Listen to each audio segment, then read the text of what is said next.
তুমি ভাবতেছো আমি লুকায়া লুকায়া দেখতেছি। পর্নোগ্রাফিতে আসক্ত হইও না, তোমার ফ্রন্টাল সেলগুলো সব নষ্ট হয়ে যাবে, যৌবন ধ্বংস হয়ে যাবে। বাস্তবতার সঙ্গে এগুলোর কোনো মিল নাই, এগুলোর দিকে যাবা না। আমার বন্ধুগণ, ছোট্ট ছোট্ট বাচ্চাদের হাতে মোবাইল দিয়ে দেয় মা, গেমসগুলো দেখায়, খেলাগুলো দেখায় আর খাওয়ায়। এই ফোন কত ধ্বংস করে দিয়েছে পরিবার। কার বউ কে নিয়ে শুয়ে থাকে, কি ঠিক কিনা বলেন? লাইন ধরবো একটা, কার লাইন? আর মোবাইলের মধ্যে কত line, messenger, imo line, WhatsApp, Viber, Instagram, Kurigram, কি ঠিক আছে না? সব লাইন বাদ, আল্লাহর লাইনকে ধরতে হবে। আকাম কুকাম করা যাবে না, বিয়ের প্রয়োজন হয়ে যাবে জেনার কাছে যেও না, পিছন ধরে দরজা দিয়ে যাও না, লুকালুকি কোনো কিছু করতে যেও না। বিয়ের প্রয়োজন সুন্দর করে বলে ফেলো, বিয়ের প্রস্তাব দিয়ে দাও, আব্বাকে বলো আব্বা বিয়ে করাও। কিন্তু কিছু কিছু বেকুব বাপ আছে, নিজের পায়ে দাঁড়া। এই এখানে জোরে কে কইল ওর বিয়ে করা দরকার? তার কে ঠিক? বাপরা বোঝে না, মারা বোঝে না বিয়ে যে কত বড় জরুরি জিনিস। যে যুবক, যে সন্তানটা আপনার বুকটা উঁচু করে বলে, মুখ খুলে বলে বিয়ে করাও, এটা অত্যন্ত চরিত্র ভালো লক্ষণ। আর যে যুবক আছে কিন্তু বিয়ের কথা কয় না, ও তো বাইপাস মারে, ও তো আকাম কুকাম করে বেড়ায়। কি ঠিক আছে কিনা? যুবকরা সময় হলে বিয়ে করে ফেলবা, আব্বা আম্মাকে বলবা যে আল্লাহ চালাবে। কে চালাবেন? আল্লাহ চালাবে, আল্লাহ চালাবে। আল্লাহ চালান তো, আল্লাহ চালান না? আল্লাহ চালান না? বিয়ে করে কি খাওয়াবো? বউ তো হাতি।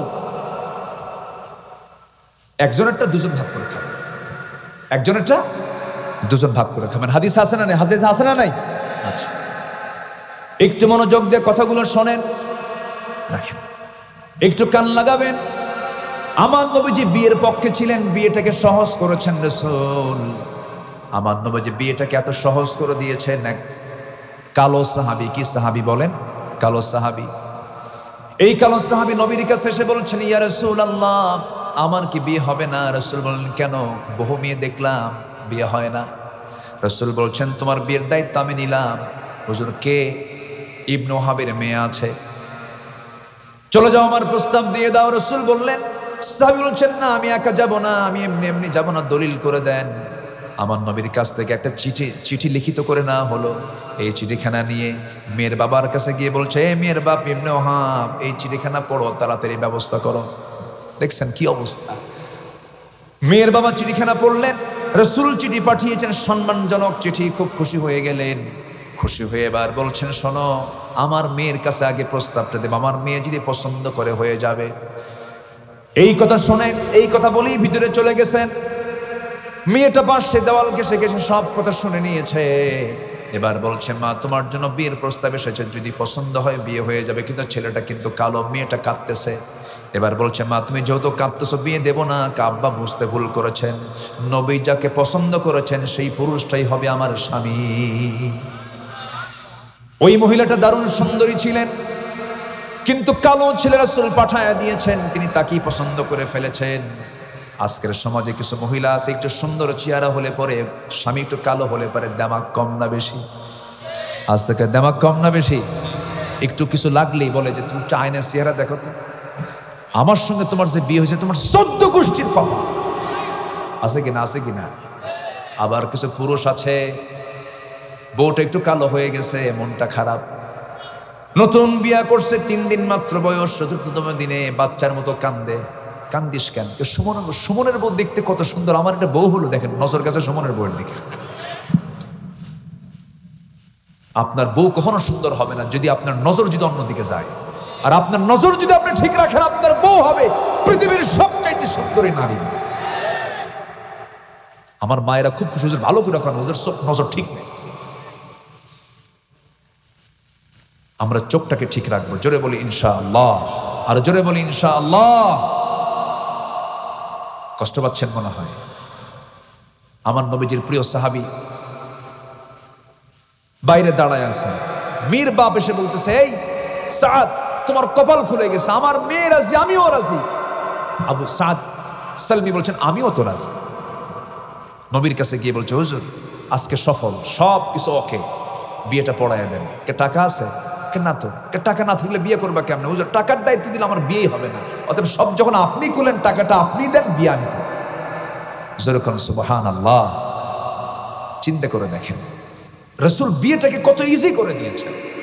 নিজের মেয়ে ফাতিমা, বিশ্বনবী রাষ্ট্রনায়ক মুহাম্মদ সাল্লাল্লাহু আলাইহি ওয়াসাল্লাম তার নিজের মেয়েকে বিয়ে দিচ্ছেন। একটা জামাই ছিল ধনী, কে বলেন তো? যেটা ধনী জামাই, ওসমান। এটা এমন ধনী, একদিন রাসূলের কাছে এসে বলতেছে, হুজুর আমার আর ভাল লাগে না, কেন?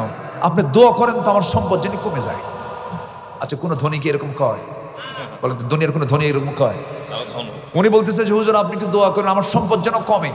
রাসূল বলছেন, কেন? আমি এত হিসাব আর নিতে পারতেছি না। রাসূল বলেন, তুমি খাও কেমনে বলো তো, তোমার খাওয়ার স্টাইলটা বলো তো। সাইয়েদনা ওসমান বললেন, ইয়া রাসূলুল্লাহ, আমার খাওয়ার সিস্টেম হলো আমি যদি উটের পিঠেও চড়ে থাকি, উটের পিঠটা কিন্তু অনেক উঁচা, সে উটের পিঠে যদি খাইতে বসে আমি উটের উপর থেকে খাইতে নিয়ে যদি আমার একটা দানাও পড়ে যায়, আমি উটটাকে বসাই, আবার আমি নিজে নেমে সেই দানাটা তুলে ধুয়ে নিয়ে আবার সেটাকে আমি আবার খাই। রাসূল বলছেন, তোমার জন্য দোয়া করে কোনো কাম হবে না, তোমার সম্পদ আরো হবে। যখন সুবহানাল্লাহ। মেয়েকে একটা দিয়েছেন, ধনীর সাথে হয়ে গেছে, সবচেয়ে কাছের মেয়ে, সবচেয়ে অত্যন্ত আদরের দুলালি ফাতিমার জন্য বিয়ের প্রস্তাব আসলো। মদিনার ধনাঢ্য ধনাঢ্য সাহাবীরা প্রস্তাব দিচ্ছেন, রাসূল নট অ্যালাউ, হবে না, যাও। সবার প্রস্তাব তিনি আউট করে দিলেন। এবার যার ঘর নাই, বাড়ি নাই, টাকা নাই, পয়সা নাই, নবীর কাছে এসে সামনে আস্তে করে বসে আছেন। রাসূল বলছেন, আলী বসে বসে কি চিন্তা করো, কিছু বলবা নাকি? হুজুর কি বলবো, লজ্জা লাগে। তুমি কি বিয়া করবা নাকি? দিলে করবো। সুবহানাল্লাহ। দিলে করব। তোমার কি কিছু আছে নাকি? যা আছে আমার হাতের সাথে। কোথায়? এই যে তরবারি, এই যে ঢাল, আর কিচ্ছু নাই। ইয়া রাসূলুল্লাহ, আমার নবীজি বলছেন তরবারি লাগবে যুদ্ধ করার জন্য, ঢাল ছাড়াও যুদ্ধ হয়, ঢালটা বেঁচে আসো। বিশ্ব নবী তার সবচেয়ে কাছের মেয়েকে বিয়ে দিচ্ছেন, ঢাল বিক্রি করার টাকা দিয়ে মোহরণার টাকা নির্ধারণ করবেন। ঢাল বিক্রি করতে গেছেন, ঢাল বিক্রি করতে গিয়ে কোনো কাস্টমার পান নাই, সামনে দাঁড়ায় আছেন। সকালবেলা ওসমান রাদিয়াল্লাহু তাআলা আনহু, আলী তুমি কেন আসছো? ঢাল বিক্রি করব কেন? বিয়া কার সাথে? আপনার শালীর সাথে। সুবহানাল্লাহ বলবেন। খুব খুশি হলেন, দাও। ঢালটা নিলেন, টাকাটা দিলেন। কিছুক্ষণ পর কিছু দূর যেতে না যেতেই বলছেন, আলী এইদিকে আসো, যোদ্ধার হাতে কি ঢাল না থাকলে মানায় নাকি? ঢালটা তোমাকে দিলাম আর টাকাও তোমাকে আমি দান করে দিলাম, যাও। চলে গেছেন, নবীর কাছে গিয়ে দাঁড়ায় আছেন, ঢালটা হাতে আছে। রাসূল বলছেন, আলী মনে হয় ঢালটা বিক্রি হয় নাই। হুজুর ঢাল তো বিক্রি হয়েছে। তাহলে ঢাল হাতে কেন? হুজুর আমাকে ঢালটা উপহার দিয়েছে, আবার টাকাও পাইছে, ঢালও পাইছে। কে? ওসমান। লোক আর খুঁজে পাও নাই। যেরকম সুবহানাল্লাহ। বিক্রিটা অন্য কারো কাছে করো, আমি জামাইকে বলতে পারলাম না, তার আগে তুমি ঢোল পিটায় আসলা। আল্লাহ, রাসূল কত সহজ করে দিয়েছেন। একটা অনড়ম্বরপূর্ণ বিয়ে, কোনো খরচ নাই, কিচ্ছু নাই। আজকের সমাজে বিশাল বড় বিয়ে, প্রতিবেশী গরিব দাওয়াত পায় না, আছে না নাই? ওগুলো জানোয়ার, ওগুলো জানোয়ার। ওগুলো জান্নাতে বেশি মানুষ যাবে না কম মানুষ যাবে? বলেন। কম মানুষ। আর বেশি মানুষ কোথায় যাবে? জাহান্নামে যাবে। এই জন্য সাইয়েদনা ওমর ফারুক রাদিয়াল্লাহু তাআলা আনহু মাঝে মাঝে দোয়া করতেন, আয় রব্বুল আলামিন তুমি আমাকে অল্প সংখ্যক লোকের কাতারে শামিল করে নিও।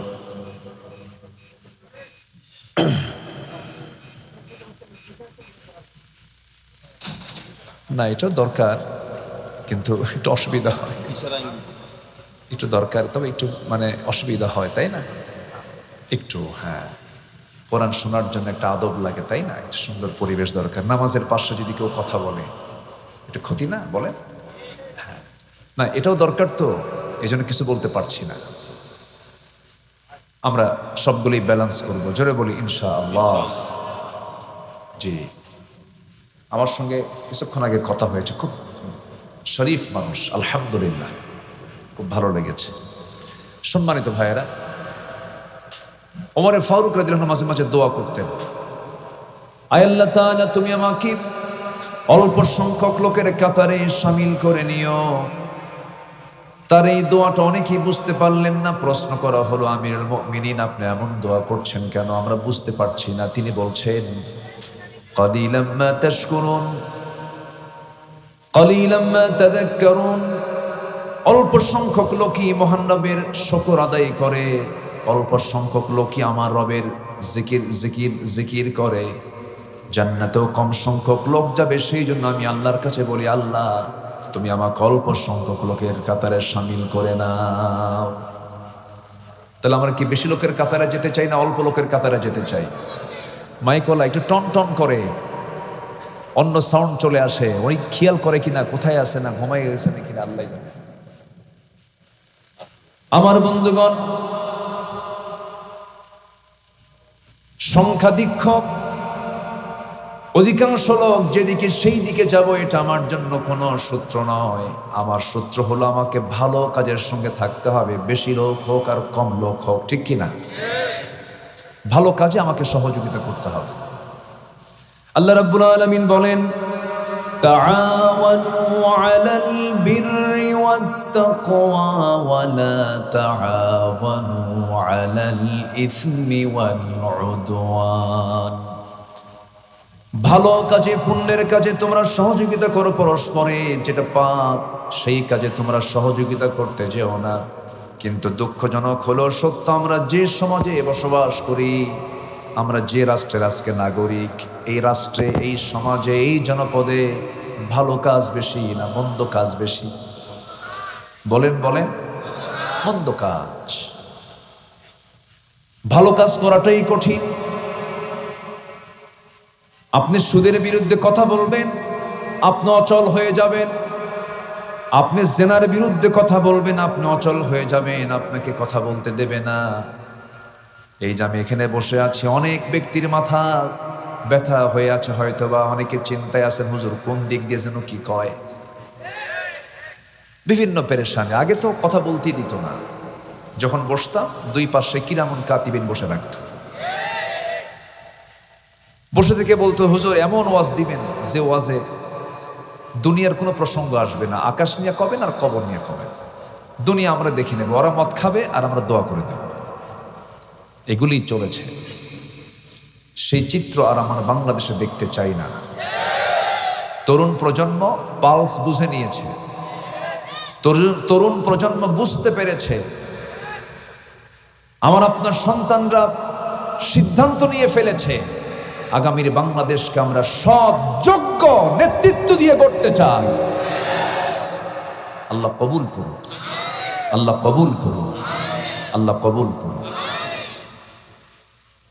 আমি খুব ভয় পাচ্ছি যে আপনারা দৌড় মারেন কিনা। বেশি রাত হয়ে গেছে তো, থাকবেন তো নাকি? রাজি আছেন তো ইনশাআল্লাহ? আপনাদের অনুমতি নিচ্ছি, আমি আলোচনার মধ্যে যাব, আমি ঢুকবো না দোয়া করে দেব? কেউ যাবেন না তো আমারে থুইয়া? খুব ভালো, বলি আলহামদুলিল্লাহ, জোরে বলি আলহামদুলিল্লাহ। এই গ্রামের একজন ভাই, অলি ভাই না, যিনি আমাকে দাওয়াত দিয়েছেন, অলিউল্লাহ ভাই, ওনার বাড়ি কোথায়?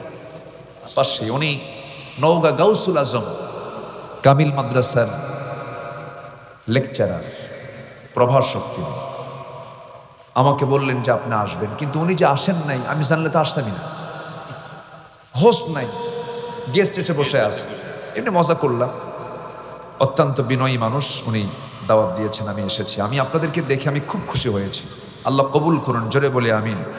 কিন্তু আসলাম নাটোরে, কিন্তু কাঁচাগোল্লা পাইনি, এটা মিস হয়ে গেছে আপনার।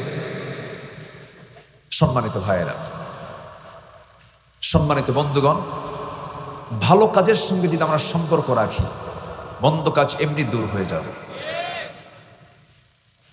আমার দেশে একটা শ্রেণী আছে যারা নেতৃত্ব দিচ্ছে, যারা মসজিদের সভাপতি হতে চায়, যাত্রা কমিটির সভাপতি হতে চায়। এই নেতৃত্বকে ছাঁটাই করতে হবে। একই ব্যক্তি মসজিদের প্রথম কাতারে নামাজ পড়ে, আবার নাইট ক্লাবের সভাপতি হয়ে বসে থাকে, মদের বোতলও খায়, আছে কিনা বলেন? এগুলোকে আমাদের ছাঁটাই করা উচিত। আমরা সৎ যোগ্য হয়ে নিজেকেও গড়ে তুলব, সমাজকেও গড়ে তুলব, এবং সমাজের যারা নেতৃত্বে তাদেরকেও আমরা ওরকম ধরনের মানুষই দেখতে চাই। এবং এই হুকুমটা কি আব্দুল আমিনের না আল্লাহ? কার হুকুম বলেন? আল্লাহ। ভালো কাজ যদি করে যায়, আল্লাহ পাক বলছেন আমি বান্দাকে 10টা পুরস্কার দেব। যেরকম সুবহানাল্লাহ। ভালো কাজের 10টা পুরস্কার কোরআনে কারীমের বিভিন্ন জায়গা থেকে আমি খুঁজে খুঁজে বের করেছি। আল্লাহ পাক ভালো কাজের জন্য 10টা পুরস্কার কি দিবেন আমি একটা একটা করে আজকে খুলে বলবো। আমাকে সময় দিচ্ছেন তো নাকি? ইনশাআল্লাহ। আমি কি একটাও বলেছি এখনো? তাহলে কি ওয়াজ কি শেষ না শুরু?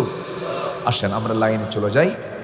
আল্লাহ কি বলছেন, আল্লাহ কি পুরস্কার দিবেন। নেক আমলগুলো কি? নেক আমলগুলো যা হালাল সব নেক আমল। বলেন যা হালাল সব কি, আর যা হারাম সব কি। এই যে চোঁচো করতেছে, কোথায় মাইক গলা? আরেকটা সাউন্ড হয় তাই না?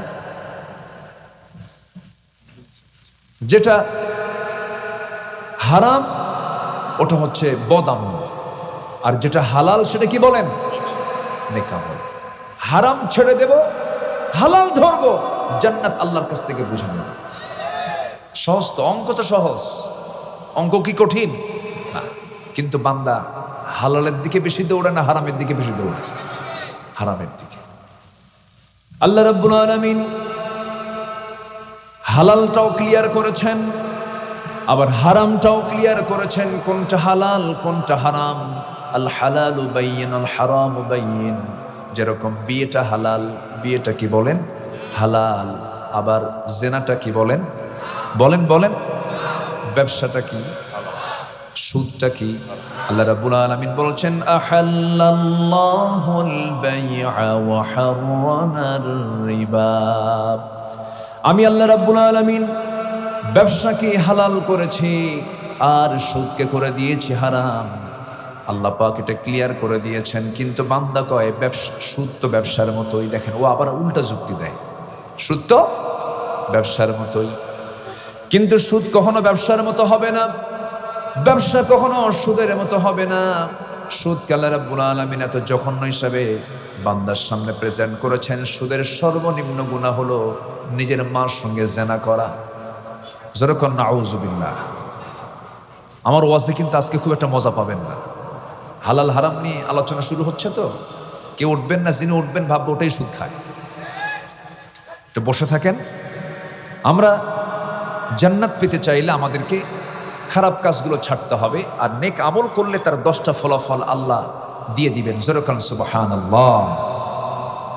আমার বন্ধুগণ একটু কান লাগাবেন, মনোযোগ দিয়ে শুনবেন।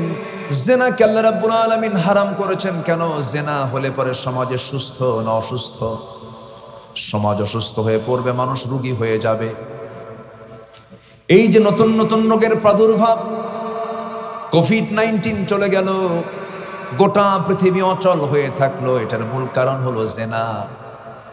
মাঝখানে কোন এক শুক্রবারে ভূমিকম্প হয়ে গেছে সমাজে। জেনা বাড়লে পরে ভূমিকম্প বাড়ে। হয়েছে না? ভূমিকম্প হয়েছে না? কোন বেলা হয়েছে? রাত্রেবেলা না দিনের বেলা? দিনের বেলা শুক্রবারে জুমার একটু আগ দিয়ে হয়েছে। সেদিন ঢাকার যে চিত্র ছিল, ঢাকা নগরীর ধানমন্ডি, বাড়িধারা, গুলশান, ডিওএইচএস অভিজাত এলাকা, কোনো হাইরাইজ বিল্ডিং এর কোনো ফ্ল্যাটে কোনো মানুষ ছিল না। শুধু কয়েক সেকেন্ড একটা ঢেউ দিয়েছেন, একটা ধাক্কা মেরেছে। এক ধাক্কায় সব মারছে দৌড়। জুতো পায়ে না খালি পায়ে? আজ থেকে জুতো পায়ে না খালি পায়ে? খালি পায়ে। গায়ে মনে হয় কাপড় চোপড় ছিল, শার্ট প্যান্ট, গেঞ্জি, বড় জোর একটা লুঙ্গি। মারছে দৌড়। সব ভিআইপি রাস্তায় দাঁড়ায় হয়ে গেছে ভিআইপি ফকির। ভিআইপি কি? ফকির। সব যে দৌড় মারলো কার ভয়? আল্লাহর ভয়ে। কি কয় এটা? আল্লাহর ভয়ে? মরার ভয়ে। মরার ভয়ে চলে গেছে। যদি আল্লাহর ভয়ে যদি ঘর থেকে বের হতো 10:30টায় ভূমিকম্পের সময় বের না হয়ে ফজরের সময়ে মসজিদে ভয়ে চলে যেত। আর মসজিদে যদি আল্লাহর ভয়ে নামতো, আল্লাহ পাক সকালবেলা গজব দিতেন না। ভূমিকম্প কখনো রহমত নয়, আল্লাহ পাকের সিগন্যাল এগুলো। আল্লাহ রাব্বুল আলামিন ভূমিকম্প কেন দিয়েছেন, কি জন্য দেন? এই ভূমিকম্প থেকে বাঁচার জন্য আল্লাহ রাব্বুল আলামিন পাহাড় দিয়েছেন। এই পাহাড়গুলো যদি না দিতেন, তাহলে ভূমিকম্প হয়ে সমস্ত কিছু চৌচির হয়ে যেত, সব কিছু ওলটপালট হয়ে যেত। আল্লাহ রাব্বুল আলামিন পাহাড়গুলো কেন দিয়েছেন? ওয়ালকা ফিল আরদি রাওয়াসিয়া আন তামিদা বিকুম ওয়ানহারান ওয়া সুবুলান লাআল্লাকুম তাহতাদুন। জোরে বলুন আল্লাহু আকবার। আল্লাহ রাব্বুল আলামিন জমিনে স্থাপন করেছেন শক্তিশালী পর্বতমালা, পাহাড়গুলো দিয়েছেন। এই পাহাড়গুলো আমার দেশে কোন বিভাগে সবচেয়ে বেশি বলেন? চট্টগ্রাম, সেকেন্ড হলো সিলেট, রাজশাহী অঞ্চল সমতল, রংপুর অঞ্চল সমতল, আবার রংপুরের শেষ মাথা যেখানে পঞ্চগড়টা আবার হিমালয়ের পাশে। যদি অন্য দেশ, কিন্তু পঞ্চগড়ের সঙ্গে পৃথিবীর সবচেয়ে বড় পর্বত হিমালয়। এই হিমালয় যত বড়, আল্লাহ রাব্বুল আলামিন আবার সমুদ্রের গভীরতা এত বেশি দিয়েছেন। গোটা হিমালয়কে যদি প্রশান্তের মাঝখানে দেওয়া হয়, অনায়াসে হিমালয় ডুবে নিঃশেষ হয়ে যাবে। সুবহানাল্লাহ বলবেন না? এই হিমালয় পাহাড়টা যত বড়, আমার দেশের বান্দরবান, রাঙ্গামাটি, খাগড়াছড়ি, ওইদিকে সিলেট, ত্রিপুরার অঞ্চলগুলো, যে পাহাড়গুলো আছে আল্লাহ রাব্বুল আলামিন দিয়েছেন, যে পাহাড়গুলো আমরা দেখতে পাই, যতটুকুন দেখতে পাই তার চাইতে 90 গুণ বেশি মহান রাব্বুল আলামিন প্রত্যেকটা পাহাড়ের নিচে তারা ফাউন্ডেশন দিয়েছেন। যেরকম সুবহানাল্লাহ। উপরে দেখি 10 ভাগ, আর ভিতরে নিচে হলো 90 ভাগ। কেন দিয়েছেন? যেন ভূমিকম্পে যেন আন্দোলিত না হয়, ভূমিকম্পে যেন নড়াচড়া না করে।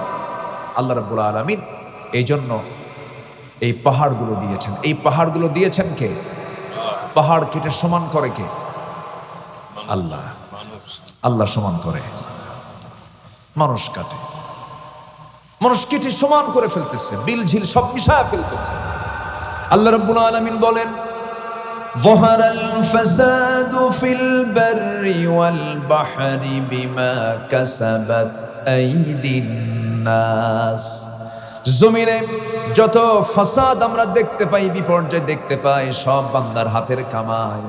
জেনা করবেন, সুদ খাবেন, বাদ্যযন্ত্রের প্রচার প্রসার ঘটাবেন, গজব নাজিল করবেন, চিল্লায় বলেন কে? এই জন্য সমাজ থেকে হারাম কাজগুলো যদি বন্ধ হয়ে যায়, জেনার কাজ যদি বন্ধ হয়ে যায়, আল্লাহ পাক জেনাকে হারাম করলেন, বিয়েকে হালাল করলেন। কেন? জেনা মানে হলো অনিয়ন্ত্রিত, আর বিয়ে হলো নিয়ন্ত্রিত। জেনা মানে হলো সমস্ত রোগ, সমস্ত অসুখ সৃষ্টি হওয়া, আর বিয়েটা হলো রহমত। যেরকম সুবহানাল্লাহ। আমার দেশে এখন জেনা বেশি না বিয়ে বেশি? বলেন, একটু বলেন, বলেন। জেনা বেশি। বেশ্যাবৃত্তির লাইসেন্স পাওয়া যায়, চিন্তা করা যায়। 54 বছরে কি আইন পাস হয়েছে? সুদের আইন পাস হয়েছে। কি আইন পাস হয়েছে? মদের আইন পাস হয়েছে। কি আইন পাস হয়েছে? বেশ্যাবৃত্তির আইন পাস হয়েছে। অপ্রিয় হলেও সত্য কথাগুলো আজকে বলতে হবে আমাকে। রাগ করতেছেন নাকি আপনারা? আমরা আর এগুলো আইন দেখতে চাই না। আমরা দেখতে চাই নামাজের আইন পাস হলো কিনা। আমরা দেখতে চাই আগামীর সরকারকে নামাজের সরকার। রাগ করতেছেন নাকি আপনারা? এই চিত্র দেখলে কেমন হবে বলেন তো? কেমন হবে? কেমন হবে? ভালো হবে। আল্লাহকে বলেন, আল্লাহ তুমি বলে দাও তো, যদি সমাজে নামাজ চালু হয়, যাকাত চালু হয়, তাহলে কি হবে? কোরআন বলে দিচ্ছে, ওয়ালাউ আন্না আহলাল কুরা আমানু ওয়াত্তাকাউ লাফাতাহনা আলাইহিম বারাকাতিম মিনাস সামাই ওয়াল আরদ। জোরে বলুন আল্লাহু আকবার। নামাজ যদি চালু হয়ে যায়, যাকাত যদি চালু হয়ে যায়, আমি আল্লাহ ঘোষণা দিলাম, আসমানের সমস্ত রহমত বরকতের দরজা আমি তার জন্য খুলে দেব, সেই জনপদে খুলে দেব। যেরকম সুবহানাল্লাহ। কার কথা? আসতে বলবেন না। কার কথা? আল্লাহর কথা। আমার বন্ধুগণ, নেক আমল হচ্ছে সবচেয়ে আমার বড় টার্গেট। জীবনে যেন গুনার পরিমাণটা বেশি না হয়, পরিকল্পিত যেন কোনো গুনাহ না হয়। গুনাহ হবে না কেন? আমি মানুষ না? মানুষের গুনাহ আছে না নাই? গুনাহ নাই কার? ফেরেশতার। বলেন গুনাহ নাই কার? আমরা কি ফেরেশতা না মানুষ? বলেন ফেরেশতা না মানুষ? কিন্তু দাম কিন্তু মানুষের বেশি, দাম মানুষের বেশি। ফেরেশতার দাম কেমনে হবে? কারণ ফেরেশতার গুনাহ করার যোগ্যতাই নাই, সে গুনাহ করবে কেমনে? কিন্তু বান্দার গুনাহ করার যোগ্যতা থাকার পরও আল্লাহর ভয়ে সে গুনাহ করে না, এই জন্য বান্দার দামটা বেশি।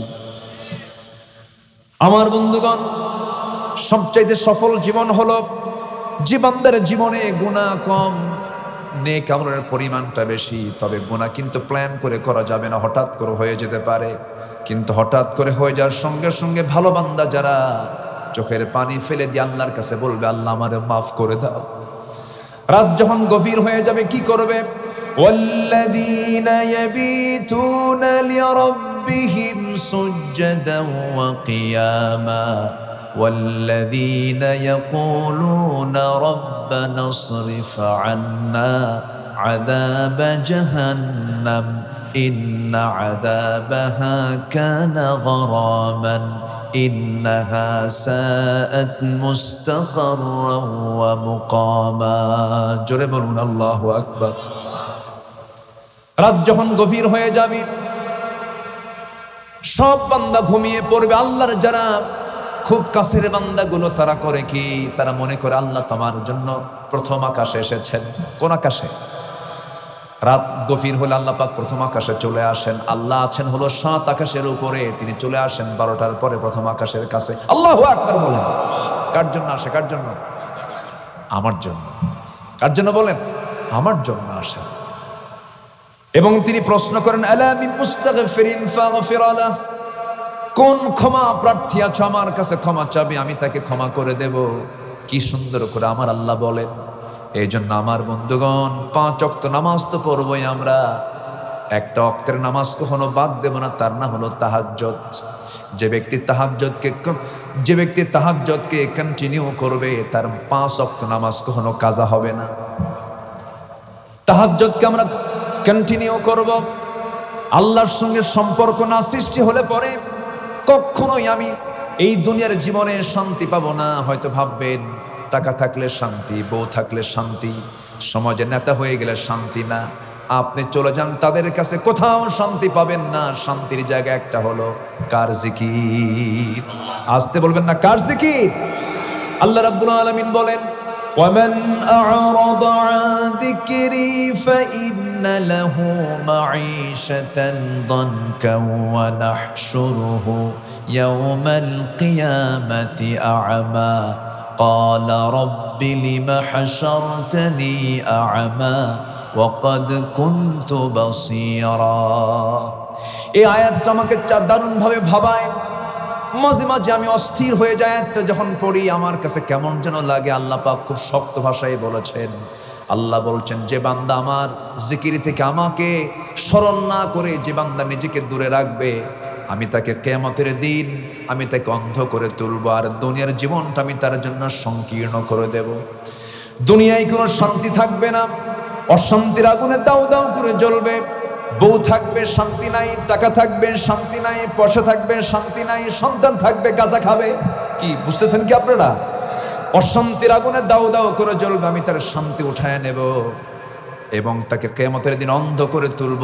যখন বান্দা বলবে, আল্লাহ আমি তো চক্ষুওয়ালা ছিলাম, আল্লাহ বলবেন, তুই চক্ষুওয়ালা ছিলি, তুই আমাকে দুনিয়ার জিন্দেগিতে যেমন করে ভুলে গেছিস, আজকের দিন ওয়াকাযালিকাল ইয়াউমা তুনসা, আজকের দিনও তোকে আমি ভুলে গেলাম। আল্লাহ যদি সেই দিন ভুলে যান, শুধু বিপদ না মহাবিপদ, শুধু বিপদ না মহাবিপদ, মহাবিপদ হয়ে যাবে।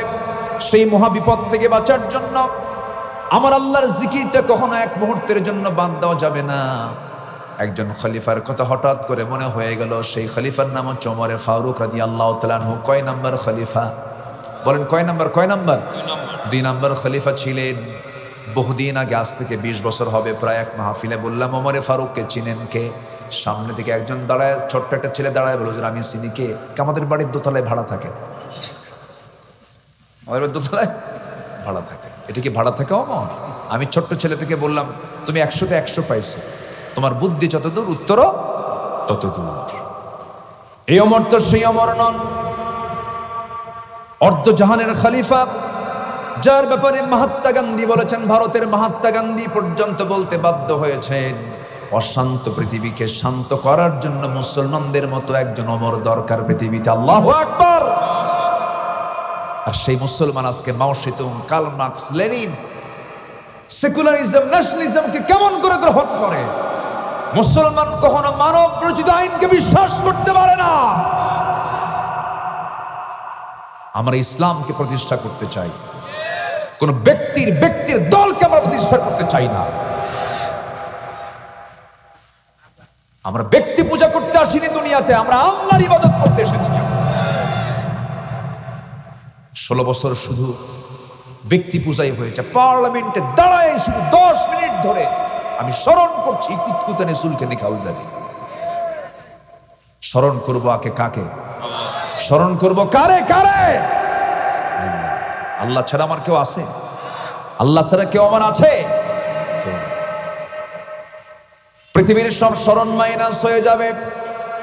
ছেলে আমার আপন না, মেয়ে আমার আপন না, বাপ মা ভাই বোন যা কিছু দেখছি সব এগুলো প্রতারণা। একদিন মরে যাব, সব আমাকে ভুলে যাবে, আমিও সবাইকে ভুলে যাব। পৃথিবীর সব কিছু ভুল, পৃথিবীর সব কিছু মুছে যাবে, কিন্তু যিনি আমাকে কখনো ভুলবেন না, ভুলতে পারেন না, তিনি কখনো আমাকে ছাড়বেনও না, তিনি আমার। চিল্লায় বলুন কে? আমাকে বেশি সবচেয়ে ভালোবাসেন কে? চোখ চালায় দেন কে? কান চালান কে? মুখ চালান কে? হাতটা চালান কে? পাটা চালান কে? এই বডির মধ্যে যে রক্তগুলো আছে, রক্তগুলো সুন্দর করে ছাঁকায় দেন কিডনি দিয়ে, তিনি আমার কে? মালয়েশিয়া সফর ছিল, এক বন্ধু আমার, নাম মমিন নাম। সালাম দিলাম, বন্ধু কেমন আছো? হাতটা ধরি, দেখি কবজির এখানে একটা মেশিন লাগানো। বললাম, বন্ধু এটাকে মেশিন এখানে কেমন যেন করে, কি হয়েছে? সে কেঁদে ফেললো। কেঁদে ফেলে বলছে, শত শত কোটি টাকার মালিক আল্লাহ পাক আমাকে বানিয়েছেন, কিন্তু 2টা কিডনি আমার নাই। আমি আল্লাহকে বলি, আল্লাহ সব সম্পদ তুমি আমার থেকে নিয়ে নাও, কিডনি 2টা ভালো করে দাও। সপ্তাহে তাকে 4 দিন হসপিটালে যেতে হয়, কিডনি ডায়ালিসিস করার জন্য যেতে হয়, ডায়ালিসিস মেশিনে নিতে হয়। রক্তগুলো ডায়ালিসিস না করলে সে মরে যাবে। যা কিডনি করে তা দুনিয়ার মেশিন দিয়ে করতে হয়। দুনিয়ার মেশিন, ডায়ালিসিস মেশিনটার ওজন হলো 100 কেজি। আর আল্লাহ রাব্বুল আলামিন তার চেয়ে উন্নত মানের মেশিন দিয়েছেন আমাদের দেহের মধ্যে 2টা। একটা দিলেও চলবে, 2টা কিডনি দিয়েছেন। 2টা কিডনির ওজন হলো মাত্র 200-400 গ্রাম। আর ডায়ালিসিস মেশিনের ওজন হলো 100 কেজি। আল্লাহ পাক 200 গ্রামে যা দিয়েছেন, আর বান্দার 100 কেজিতেও তাও নাই। যেরকম সুবহানাল্লাহ। যদি এমনটা হয়ে যেত, যদি এমনটা হতো, আল্লাহ আমাকে দুনিয়া থেকে পাঠায় দিলেন, যা তুই দুনিয়াতে যা, এরপর আকাশ থেকে 100 কেজি 2টা কিডনি পাঠায় দেব। ধানের বস্তা নেব না কিডনির বস্তা নেব? কত বেকায়দা হয়ে যেত। আল্লাহ বলছেন, বান্দারে এমন সুন্দর করে সৃষ্টি করেছি, তোর বডির মধ্যে সব প্ল্যান করে সুন্দর মতো ব্যালেন্স করে বানায় দিয়েছি। আল্লাযী খালাকাকা ফাসাওয়াকা ফাআদালাক। আল্লাহু আকবার। এই যে চোখ, এই যে কান, এই যে নাক, এই যে গলা, ইএনটি ডাক্তারের কাছে যান নাটোরে। একটা নাকের ডাক্তার, কানের ডাক্তারের কাছে গিয়ে বসেন। ডাক্তার যদি আপনাকে বোঝানো শুরু করে, পদ্মা, মেঘনা, যমুনা যত বড়, তার চাইতে বড় আল্লাহ পাক এই চোখ কান নাক বানায় দিয়েছেন। জোরে বলেন সুবহানাল্লাহ। এই চোখের মধ্যে আল্লাহ পাক শুকনা করেছেন না ভিজা করে দিয়েছেন? শুকনা। চোখের পানি আসে না নাই? এটা কি এক সময় না সব সময়? সব সময় চোখের পলক পড়ছে, প্রতি মিনিটে 15 থেকে 20 বার, আর পানি পড়ছে। এই পানির পরিমাণটাও লিমিট করেছেন। বেশি হলে রোগ হয়ে যায়, আবার কমও হওয়া যাবে না। আল্লাহ রাব্বুল আলামিন ব্যালেন্স করে চোখের পেছনে মেশিন সেট করেছেন। প্রতিদিন 24 ঘন্টায় বান্দার চোখ থেকে 1 মিলিলিটার চোখ থেকে পানি বের করে দেন। মিঠা পানি না লবণ পানি? লবণ পানি দিয়ে দেন। তাহলে লবণ করার জন্য মেশিন আছে না নাই? আছে। আবার কানের মধ্যে চলে যান, কানের মধ্যে ময়লাগুলো আছে, এই ময়লা কিন্তু সেই ময়লা নয়। সকল কানের ডাক্তাররা কিন্তু এই ময়লাটা সাফ করতে নিষেধ করে। অযথা কানে হাত দিবেন না, আল্লাহ রাব্বুল আলামিন এটা ময়লা দেন নাই। এই জিনিসটা দেওয়ার কারণ হলো কানের ভিতরে রাতের বেলা আপনি ঘুমাতে গেছেন, যদি কোনো হঠাৎ করে কোনো পিঁপড়া পোকামাকড় যদি ঢুকতে নেয়, কানের ময়লাকে আল্লাহ রাব্বুল আলামিন তিক্ত করে দিয়েছেন, চোখের পানিকে লবণ করেছেন, কানের ময়লাকে তিক্ত করে দিয়েছেন। যদি তিতা না হয়ে যদি মিষ্টি হতো, ঘুম পাড়তে না আপনার পিঁপড়া যেত কানে, পিঁপড়া যেত, কান সাফ করবেন না, ঘুম পারবেন। যদি কোনো পিঁপড়া হঠাৎ করে যদি ভুল করে ঢুকেও যায়, সঙ্গে সঙ্গে যখন দেখে খাবারটা তিতা, না কাম হবে না, বেলাইন চলে আসি, ব্যাক করে। সুবহানাল্লাহ বলবেন না? কানকে সিকিউর করলেন, চোখকে নিরাপত্তা দিয়ে দিলেন, চোখকে হেফাজত করলেন, ভাইরাস থেকে বাঁচার জন্য লবণ দিয়ে দিলেন। ভাইরাস যেখানে লবণ থাকে সেখানে কোনো ভাইরাস থাকে না, কোনো জীবাণু সেখানে বসবাস করতে পারে না। চোখটা সেফ, কানটা সেফ। এবার আপনি আসেন জিহবার কাছে। জিহবাটা আল্লাহ রাব্বুল আলামিন জোয়ারের মধ্যে রেখে দিয়েছেন। জোয়ার না ভাটা, জোয়ারে রেখে দিয়েছেন। আপনার সামনে যদি একটা তেঁতুল সামনে রেডি করা হয়, লাফ মেরে বের হয় ভিতর থেকে, একদম মানে কি লালা লালা। কেমনে, কেমন করে যায়, কেমন করে চট মেরে চলে যায়, সুন্দর করে চলে যায়। তাহলে এটা কি জোয়ার আল্লাহ পাক দিয়েছেন দেখেন। হয়তো এখন তেঁতুলের কথা কইছি, হয়তো অনেকের বাড়ি বের হওয়া শুরু হয়ে গেছে। কিভাবে আল্লাহ পাক মেশিনগুলোকে সেট করেছেন। তাহলে কানেরটা তিতা, চোখেরটা কি বলে লবণ, আর জিহ্বারটা হলো স্বাদহীন, কোনো স্বাদ নাই। যদি মিষ্টি হতো তাহলে মিষ্টির স্বাদ পেতাম না, যদি টক হতো টকের স্বাদ পেতাম না, যদি এটা ঝাল হতো ঝালের স্বাদ পেতাম না। আল্লাহ পাক এটাকে নিউট্রাল করে স্বাধীন করেছেন। যে খাবারই দেয় ব্রেনে কি সিগন্যাল দেয়, পশু হত্যা। কেউ তো সুবহানাল্লাহ বলবেন না? এই যে হাজার প্রকারের স্বাদ আল্লাহ রাব্বুল আলামিন জিহ্বার ভিতরে দিলেন। আল্লাহ বলছেন আলাম নাজআল লাহু আইনাইনি ওয়া লিসানান ওয়া শাফাতাইনি ওয়া হাদাইনাহুন নাজদাইন। জোরে বলুন আল্লাহু আকবার। বান্দারে এত কিছু তোরে দিয়ে দিলাম, বান্দা আমার জিকির করবি না কেন? ওমরে ফারুকের কথা মনে হলো, তিনি দুনিয়া থেকে বিদায় নিচ্ছেন। জিকির কাকে বলে একটু বোঝানোর জন্য তার প্রসঙ্গ নিয়ে আসলাম। সারা জীবন তিনি দোয়া করেছেন, আয় রাব্বুল আলামিন আল্লাহুম্মা রযুকনি শাহাদাতান ফি সাবিলিক ওয়াজআল মাউতি ফি বালাদি রাসূলিক। তিনি সারা জীবন দোয়া করেছেন, আল্লাহ তুমি আমাকে শহীদের দরজা দান করো, আর নবীর শহরে তুমি আমার মৃত্যুটা দিয়ে দিও। এই দোয়া তিনি প্রায় করতেন।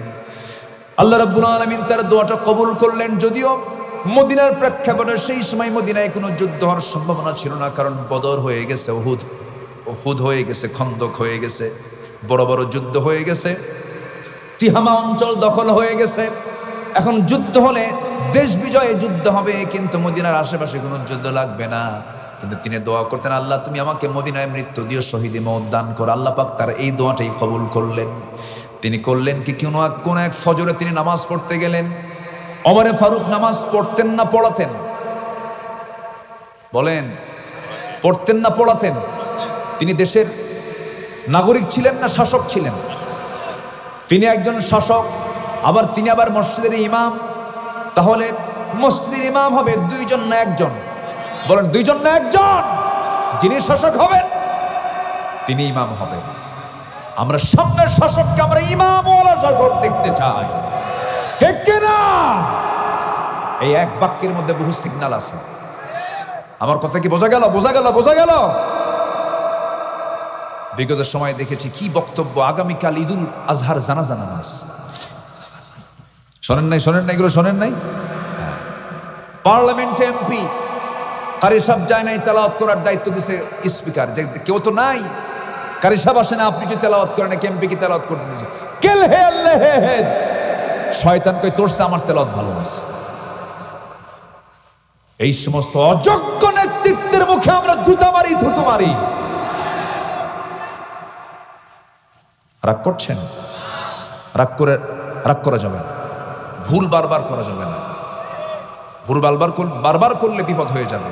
ভুল আর আমরা করব না। জোরে বলি ইনশাআল্লাহ। আকলমন্দ ইশারা বাশাত। সচেতন ব্যক্তির জন্য ইঙ্গিতগুলোই যথেষ্ট, বেশি কিছু লাগে না। একটু বুঝি, আমরা বোঝার চেষ্টা করি। আচ্ছা বলেন তো, আপনার ইমাম যদি গাঁজা খায়, আপনি কি নামাজ পড়বেন তার পিছনে? আপনি বলবেন আমি না হয় মদ খাই, হুজুর কেন গাঁজা খায়?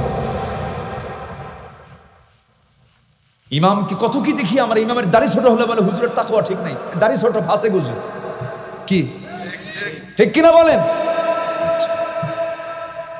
একটা ইমামের মাথা থেকে পা পর্যন্ত সব অনুবীক্ষণ যন্ত্র দিয়ে দেখি হুজুরের কোনো দোষ আছে কিনা। তাহলে নামাজের ইমামকে যদি আমরা এতটুকুন দেখি, সমাজের যারা নেতা হবে তাদেরকে দেখার দরকার আছে না নাই? সবগুলো যখন নির্বাচন আসে, এত দরবেশ হয়, মাথার চুল দেখা যায় না, টুপি সাদা টুপি, সাদা পাঞ্জাবি, সাদা পায়জামা, দাড়ি খোসা খোসা কদম ফুলের মতো, আতর 4-5টা লাগায়, ঘাড়ের উপর একটা হাসি রুমাল নিয়ে গাম যায় নামাজ হাতে নিয়ে আসরের নামাজ 5 বার পড়ে। আছে না নাই? সম্মানিত ভাইরা, আমরা নামাজ পড়বো একদিন না সব দিন? আমরা নামাজ পড়বো একবার না 5 বার? আমরা নামাজ পড়বো সারা বছর না সারা বছর একদিন? সারা বছর। কয়বার নামাজ হবে দিনে? বলেন, দিনে রাতে কয়বার? 5 বার। আমার বন্ধুগণ, ওমরে ফারুক রাদিয়াল্লাহু তাআলা আনহু একদিকে শাসক, আরেকদিকে ইমাম। ফজরের নামাজের সময় হয়ে গেছে, তিনি নামাজ পড়াতে যাচ্ছেন। নামাজে দাঁড়িয়েছেন, মুসল্লায় তিনি দাঁড়িয়েছেন, নামাজ শুরু করে দিয়েছেন। প্রথম রাকাত হয়ে গেছে, দ্বিতীয় রাকাতে নামাজ পড়তে নিয়ে হঠাৎ করে রুকুতে গেলেন। এক শত্রু এসে তার ডান দিকে এসে তার পেটের মধ্যে চাকু ঢুকায়া দিল। যখন বিষ মিশ্রিত চাকু যখন ঢুকায় দিয়েছে, বিষাক্ত চাকু যখন ঢুকায় দিয়েছে, তখনও তিনি ধরাশয়ী হন নাই, সতর্ক হয়ে দাঁড়ায় গেছেন। কিন্তু বুঝে ওঠার আগে আবার তাকে ধরে তল পেটে 2টা স্টেপ মেরে দিয়েছে।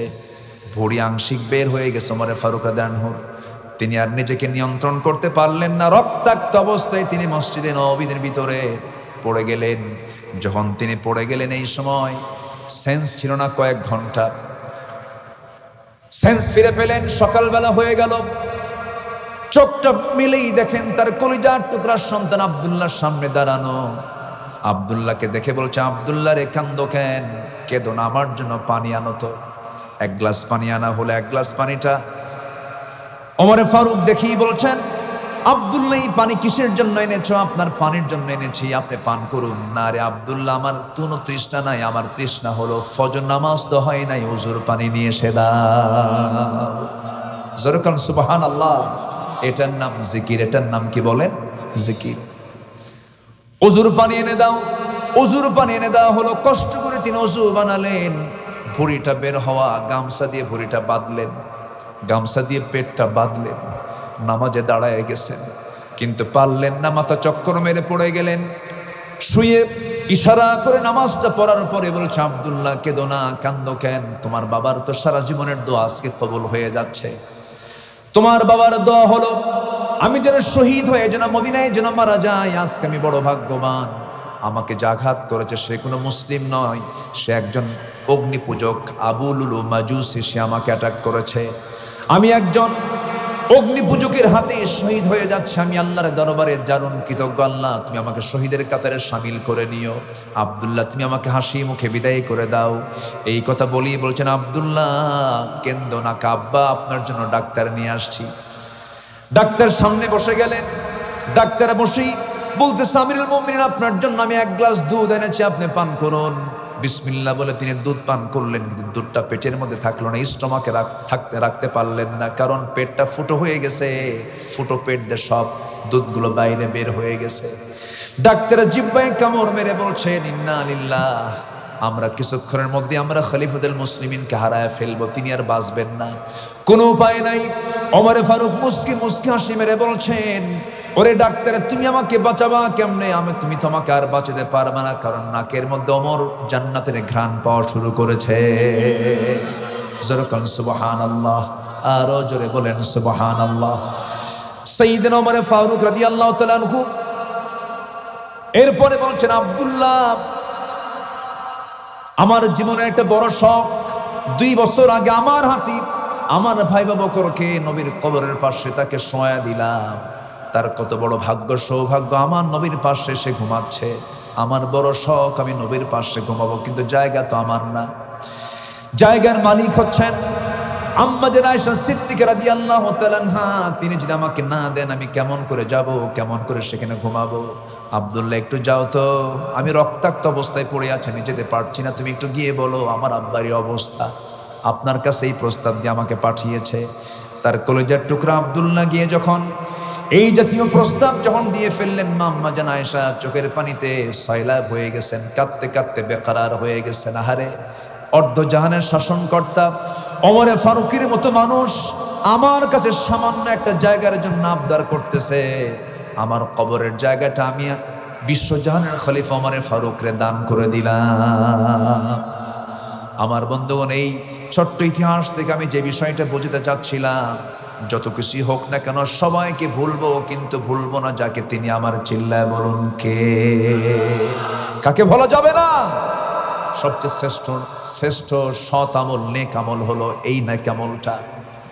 আল্লাহকে যদি জিকির করি, আল্লাহকে যদি স্মরণ করি, আল্লাহর আইন কানুন যদি মেনে চলি, আমার দ্বারা কখনো খারাপ কাজ হতে পারে না, আমার দ্বারা কোনো অন্যায় কাজ হতে পারে না। কারণ আমার জীবনের সবচাইতে বড় রাজসাক্ষী যিনি, তিনি আমার কে? আমার অন্তরের খবরটাও রাখেন কে? আল্লাহ তাআলা। কোরআনের আলোকে এই নেক আমলের 10টা শ্রেষ্ঠ ফলাফল একটাও এ পর্যন্ত বলে নাই। নাম্বার 1 একটু শিখে নেই। আল্লাহ রাব্বুল আলামিন বলছেন, যারা সৎকর্ম করে দুনিয়া থেকে বিদায় নেবে তাদের 1 নম্বর ফলাফল হলো আল্লাহ তাদেরকে ভালোবাসবেন। যেরকম সুবহানাল্লাহ। তাহলে আল্লাহর ভালোবাসা পাওয়ার জন্য কোন আমল লাগবে বলেন? বা বলেন সৎ আমল না বদ আমল? বনের সম্পত্তি মেরে খাওয়া ভালো কাজ? এই এলাকায় কি বনের সম্পত্তি মেরে খায়? হ্যাঁ, খুব কম। খুব কম নাকি? না খুব বেশি? খাওয়ার পরিমাণ কম না বেশি বলেন? খুব বেশি। গ্রামের মাতব্বরও দুষ্ট কম না, বুঝলেন? মাতব্বরদের আগে কানে কানে বলে আসে, শোনেন বিচারটা এটা করে দিবেন। ঘুষও খায়। এ আছে না নাই? পার্থিব স্বার্থকে প্রাধান্য দিতে গিয়ে আপনি বনের সম্পত্তি, বন যা পেত তার ব্যবস্থা না করে আপনি মিথ্যা একটা ফায়সালা দিয়া বনকে মাহরুম করলেন। আপনি বিচারক হয়ে আপনাকে জাহান্নামে যেতে হবে। ভাইগুলো চালাক কি? বনের সম্পত্তির উপরে লাগানো ধান, সেই ধান বিক্রি করে ওমরায় যায়। কই যায়? ওমরায় যায়। ওমরায় যায় আজোয়া খেজুর কেনে, জমজম পানি সবকিছু নিয়ে বনের জন্য আবার 1 ভরি স্বর্ণের চেন দিয়া, 2 ভরি স্বর্ণের চেন নিয়ে চলে আসে। ভাবে যে একটু বনকে দেই, বন পাবে 1 কোটি টাকার জায়গা, আর বনের জন্য কিনছে একটা চেন আর আজোয়া খেজুর আর জমজম পানি আনছে। জমজম পানি এনে, আজোয়া খেজুর এনে বাড়িতে ঢোকার সঙ্গে সঙ্গে বনকে ফোন দিয়ে বলে, বন কোথায় আছো? তাড়াতাড়ি আসো, আমি তোমার জন্য, আমি তোমাকে দেখার জন্য ব্যাকুল, তাড়াতাড়ি আসো। বন বনকে ডেকে আনে, বনকে পাশে বসায় বলে, বোন আমার, মক্কার যেই জায়গায় বসেছি তোমার জন্য দোয়া করেছি, মাতাফে বসেছি দোয়া করেছি, হেরাম বেদে তোয়াফ করেছি দোয়া করেছি, মক্কায় দোয়া করলাম, মদিনায় দোয়া করলাম, তোমার জন্য এই আজোয়া খেজুর আনছি, তোমার জন্য জমজম কুবের পানি আনছি, আর সোনার মদিনা থেকে তোমার জন্য সোনার একটা চেন নিয়ে আসছি। বোন মাথাটা নিচু করে তোমাকে পড়ায় দেই। বোন তো দারুণ খুশি, ভাই আমাকে খুব ভালোবাসে। চেন টেন পড়ায় দিয়া খেজুর আর আজওয়া আর জমজম পানি খাওয়ায় দেবার পাশে বোনকে বসায় বলে, বোন একটা কথা বলবো। কি ভাই বলো? একটা কথা বলবো, রাগ করবা না তো? না, অংশ নিলে কিন্তু ধ্বংস হয়। কত বড় বদমাইশ! তাহলে এতক্ষণ ধরে সে যে ওমরার প্ল্যানে গেছে ওমরা করতে, এই যাওয়া আসার মূল টার্গেট হলো কি বলেন? বনে ফাঁকি দেওয়া। ওর হজ কবুল হবে? ওর হজ কবুল হবে? ওর ওমরা কবুল হবে? একটা বিষয় মাথায় রাখবেন, যত খুশি হোক না কেন কারো হক যেন আমার দ্বারা নষ্ট না হয়। এটা সবচাইতে খারাপ আমল, এটা যেন না হয়। এমনকি আমার কথায় যেন কেউ কষ্ট না পায়, তাহলে আমি তার হক নষ্ট করলাম। এমনকি যার জন্য আমি গীবত করছি তার হক আমি নষ্ট করে ফেললাম, আল্লাহ পাক তাকে মাফ করবেন না? মাফ করবেন কখন? যখন আপনি ওই ব্যক্তির কাছে গিয়ে বলবেন, ভাই আমি অমুক দিন তোমার নামে গীবত করছিলাম, তুমি আমারে মাফ করে দিও, আল্লাহ আপনাকে মাফ করে দেবেন। যেরকম সুবহানাল্লাহ। এই জন্য হক সম্বলিত কোনো অপরাধ নিজের জীবনে বাস্তবায়ন করা যাবে না। বাপ যেদিন মারা গেছে সেই দিনই উচিত বন্ধেরকে ডাক দিয়ে বুঝায় দেওয়া, তোমরা তোমাদের অংশ নিয়ে চলে যাও। আমার এই ওয়াজের লাইনে অন্তত ভাইরা খুশি না হলো, বোনরা দারুণ খুশি, হুজুর বাস্তব একটা কথা বলছে। আরো কিছু কন, ভাইরা কিছু বসে আছে নাকি? আচ্ছা, রাগ করলেন নাকি আপনারা? সুদের বিরুদ্ধে কথা বললাম, এটাও তো একটু ডিসফেভার হতে পারে। আবার বোনের সম্পদ বুঝা দিতে বললাম। নেকামল, তো আজকে আমার সাবজেক্ট হচ্ছে নেকামল। তো নেকামল করতে গেলে যেটা বদ আমল, এগুলো খুঁজে বের করার দরকার আছে না নাই? আচ্ছা, এই কথাগুলো শুধু আপনি শুনছেন না, এই কথাগুলো এখানে প্রায় অনেকগুলো চ্যানেল আসছে। এমনকি এখানে যতগুলো চ্যানেল আসছে, অনেক 2-4টে টেলিভিশনে এতগুলো চ্যানেলে এত প্রচার হবে না। এই অনুষ্ঠানটা, এই প্রোগ্রামটা হয়তো আগামী 3-4 দিনের মধ্যে কোটি কোটি মানুষের কাছে আমার এই আলোচনাগুলো চলে যাবে। সম্মানিত ভাইয়েরা, নেকামল আমার আপনার জন্য সবচেয়ে বড় পুঁজি। এই পুঁজিটা আমরা অবশ্যই মরার আগে কামাই করব না মরার পরে? মরার আগে। আমার বন্ধুগণ, নেকামল করলে কি হবে? 1 নাম্বার, আমরা আল্লাহর ভালোবাসার প্রিয় পাত্র হয়ে যাব। মহান রব্বুল আলামিন সুন্দর করে বলছেন, ওয়া আনফিকু ফি সাবিলিল্লাহ ওয়া লা তুলকু বিআইদিকুম ইলাত তাহলুকা ওয়া আহসিনু ইন্নাল্লাহা ইউহিব্বুল মুহসিনিন। জোরে বলুন আল্লাহু আকবার। 2-1 করে লোক উঠতেছেন আমাকে না বলে। হ্যাঁ, আমি কি করব? দোয়া করে দেব নাকি? যে যাচ্ছেন কেন? রাতও হয়ে গেছে বেশি, একটু বসেন। আমি সবার কাছে করজোরে মিনতি জানাই, একদম বিনীত সুরে আমি বলতে চাই, দয়া করে আর কেউ উঠবেন না। আপনি ওঠা মানে কি জানেন?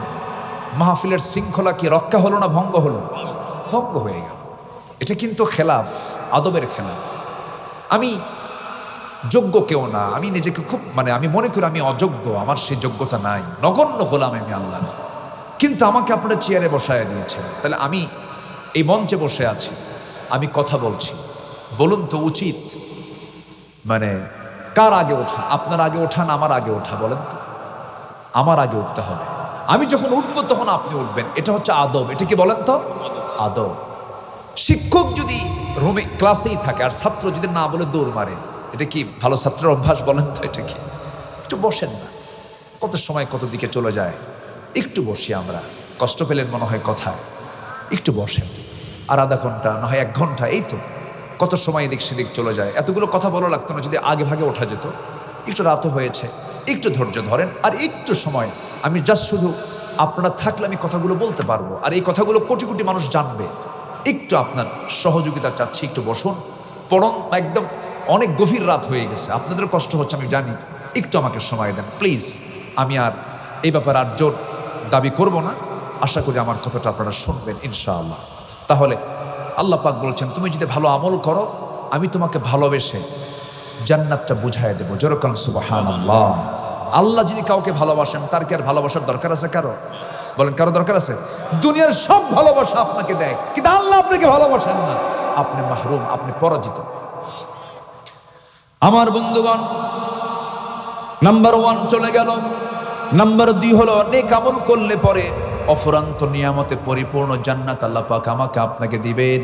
ওয়াবাশশিরিল্লাযীনা আমানু ওয়া আমিলুস সালিহাতি আন্না লাহুম জান্নাতিন তাজরি মিন তাহতিহাল আনহার। জোরে বলুন আল্লাহু আকবার। আল্লাহ রাব্বুল আলামিন যেখানে জান্নাতের বর্ণনা করেছেন, সেখানেই জান্নাতের নহরের কথা বলেছেন। জান্নাতের মধ্যে 4টা ঝর্ণা থাকবে। কয়টা ঝর্ণা বলেন? 4টা ঝর্ণা। মধুর ঝর্ণা, মধুর ঝর্ণা থাকবে, দুধের ঝর্ণা থাকবে, শরাবের ঝর্ণা থাকবে, পানির ঝর্ণা থাকবে। কিন্তু দুনিয়ার পানি পান করলে পরে মানুষ মরে যায়। দুনিয়ার পানি, দুনিয়ার শরাব, দুনিয়ার মধু, দুনিয়ার দুধ পান করলে পরে মানুষ দিনে দিনে বুড়া হয়ে যায়, কিন্তু জান্নাতের যদি মধু, জান্নাতের যদি পানি, জান্নাতের যদি দুধ যদি কোনো বান্দা একবার পান করে, সে কোনোদিন আর জীবনে কোনোদিন মরবেও না, বুড়াও হবে না। জোরে বলেন সুবহানাল্লাহ। কি খাবার আল্লাহ পাক রেখে দিয়েছেন। সবাই কি খাবেন না এগুলো? পান করবেন না? নামাজ না পড়ে বলেন, বলেন নামাজ না পড়ে, নামাজ পড়ে। হ্যাঁ, দুঃখ লাগে জানেন। আচ্ছা বলুন তো, ব্রহ্মপুরের মসজিদে, আমি ব্রহ্মপুরকে আগে ধরব, ব্রহ্মপুরের মসজিদে কোন ওয়াক্তে সবচেয়ে মুসল্লি কম পাওয়া যায়? বলেন, আপনারা বলেন একটু। ফজরে। থামেন, ফজরে সবচেয়ে কম। বাড়িতে মানুষ বেশি থাকে, বেশিরভাগ মানুষ থাকে কোন সময় বাড়িতে বলেন তো? ওই ফজরে। কি করে? মেরাজে যায়, মেরাজে যায়, ঘুমায়। দুঃখ, এটা কষ্ট, কিন্তু আমি কিন্তু খুব দিলে ধাক্কা দিলাম। আমি আর কিভাবে বুঝাবো বলেন? দিলে ধাক্কা দিলাম। ৬৪,০০০ গ্রামের দিকে তাকান আপনি। পাতিলের ভাত সিদ্ধ হয়েছে কিনা, চাউল সিদ্ধ হয়েছে কিনা গোটা পাতিল চেক করতে হয় না একটা চেক করলে হয়ে যায়? একটা চিপলি পাতিলের ভাতের চিত্র বোঝা যায়। ঠিক একটা গ্রামকে চিপলেই গোটা দেশের চিত্র ভেসে ওঠে। গোটা মসজিদ, গোটা দেশের মসজিদগুলো ফজরের সময় কান্দে কান্দে মুসল্লি। কি ঠিক কিনা? মুসল্লি। ৫ জন বুড়া যায়। কয়জন? ৫ জন বুড়া যায়। যখন বুড়া চাচাকে বলা হয়, চাচা আপনি মসজিদে আসছেন, আপনি তো বুড়া মানুষ, মাজু না আসলে তো হতো। বাবা আমিও আসতাম না, বুড়ি নাই তো এই জন্য আসছে। বাস্তব, বাস্তব। যেদিন ব্রহ্মপুর আপনার গ্রামের ফজরের মসজিদের মুসল্লি, ফজর নামাজের মুসল্লি জোহর, আসর, মাগরিব, এশার চাইতে বেশি হবে, আমি হলফ করে বলে যাচ্ছি, সেই দিন থেকে আপনার গ্রামে কোনো চুরি, জেনা, মদ, নেশা, আকাম কুকাম সব বন্ধ হবে। তাহলে একটা ডিউটি আমরা আজকে এখান থেকে নিয়ে যাই, সেটা হলো গ্রামে ফজরের মসজিদ আমরা মুসল্লি দিয়ে মসজিদ ভরায় ফেলব। সিদ্ধান্ত কি নেওয়া যায়? সিদ্ধান্ত কি নেওয়া যায়? আপনার গ্রাম ফজরের মসজিদে, আপনার গ্রামের মসজিদ ফজরে মুসল্লিতে ভরে যাক। সবাই কি চান? কারা কারা চান দেখি? কারা কারা চান?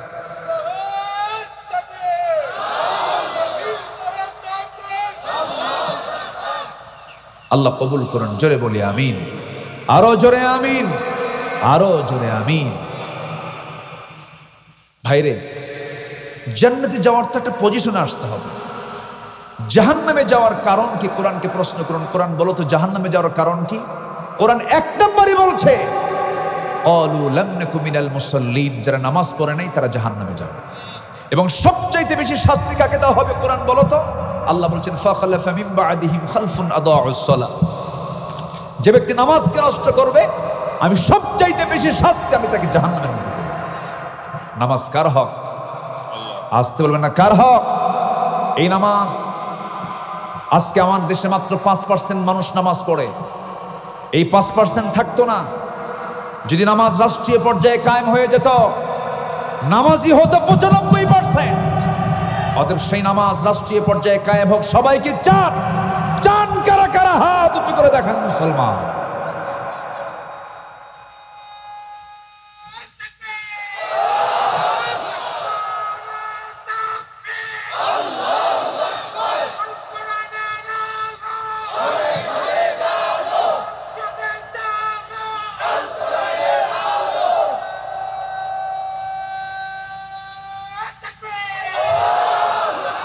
আল্লাহ কবুল করুন। জোরে বলি আমিন। নামাজ পড়তে হবে। আমরা জানি আমরা আমাদের আমল নিয়ে জান্নাত পাবো না, কিন্তু একটা লেভেল তো আছে।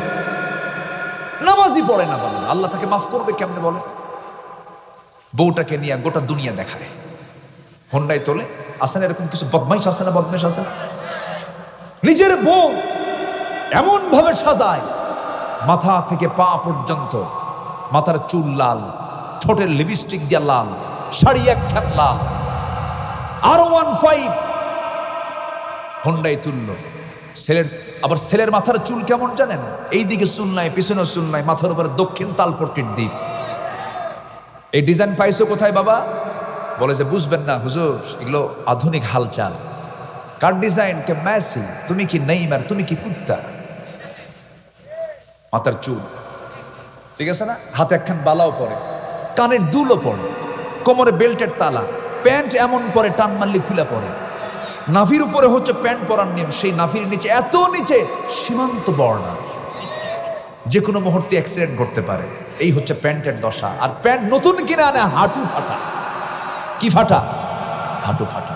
আচ্ছা বলেন তো, মানে ফাটা প্যান্টের দাম বেশি না ভালো প্যান্টের দাম বেশি? ফাটা প্যান্টের দাম ৮,০০০ আর ভালো প্যান্টের দাম ৮০০ টাকা। কি রুচি, রুচির কি পছন্দ ধরেছে আজকে? যা যে নামাজ হবে না সেই প্যান্ট পরে। রাগ করতেছেন নাকি? যুবকরা শুধু চরিত্র সুন্দর করো, চোখের পর্দা করো, চোখের পর্দা। মা বোরকা পরে আছেন আপনি, আর সারা রাত ধরে আপনি মোবাইল দেখতেছেন, পর পুরুষকে দেখতেছেন। আপনার ভূমিকা হলো মাথায় টুপি আছে কিন্তু পরনে লুঙ্গি। কে রাগ করতেছেন নাকি আপনারা? বলেন তো, বোরকা আগে দরকার না চোখের পর্দা আগে দরকার? চোখ, চোখ, চোখ, চোখ। এই দুনিয়ার সবচেয়ে এখন বড় গুনাহ কি দিয়া বলেন? গোটা দুনিয়ার মানুষ এখন কিসের দিকে তাকায় আছে? স্মার্টফোনের দিকে। গুনাহ করাচ্ছে। ফোন যদি আপনাকে চালায়, আপনার ফোন ব্যবহার করা হারাম। আপনি ফোনকে চালাবেন জায়েজ, কিন্তু ফোন আপনাকে চালায়, ওই ফোন ব্যবহার করার দরকারই নেই। কি আমার কথা কি একমত? আপনারা একমত? এই কথা কি বলার দরকার আছে? যুবকরা এগুলো করো না। তুমি লুকায় লুকায় কি করো? কেউ দেখে না। কে দেখেন? আল্লাহ দেখেন। তুমি ভাবতেছো আমি লুকায় লুকায় দেখতেছি। পর্নোগ্রাফিতে আসক্ত হয়েও না, তোমার ফ্রন্টাল সেলগুলো সব নষ্ট হয়ে যাবে, যৌবন ধ্বংস হয়ে যাবে। বাস্তবতার সঙ্গে এগুলোর কোনো মিল নাই, এগুলোর দিকে যাবা না। আমার বন্ধুগণ, ছোট্ট ছোট্ট বাচ্চাদের হাতে মোবাইল দিয়ে দেয় মা, গেমসগুলো দেখায়, খেলাগুলো দেখায় আর খাওয়ায়। এই ফোন কত ধ্বংস করে দিয়েছে পরিবার। কার বউ কে নিয়ে শুয়ে থাকে? কি ঠিক কিনা বলেন? লাইন ধরবো একটা, কার লাইন? আর মোবাইলের মধ্যে কত line, messenger, imo line, WhatsApp, Viber, Instagram, Kurigram. কি ঠিক আছে না? সব লাইন বাদ, আল্লাহর লাইনকে ধরতে হবে। আকাম কুকাম করা যাবে না।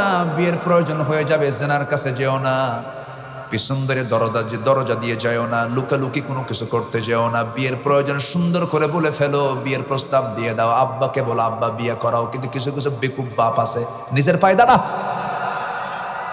এই এখানে জোরে কে কইল ওর বিয়ে করা দরকার? তার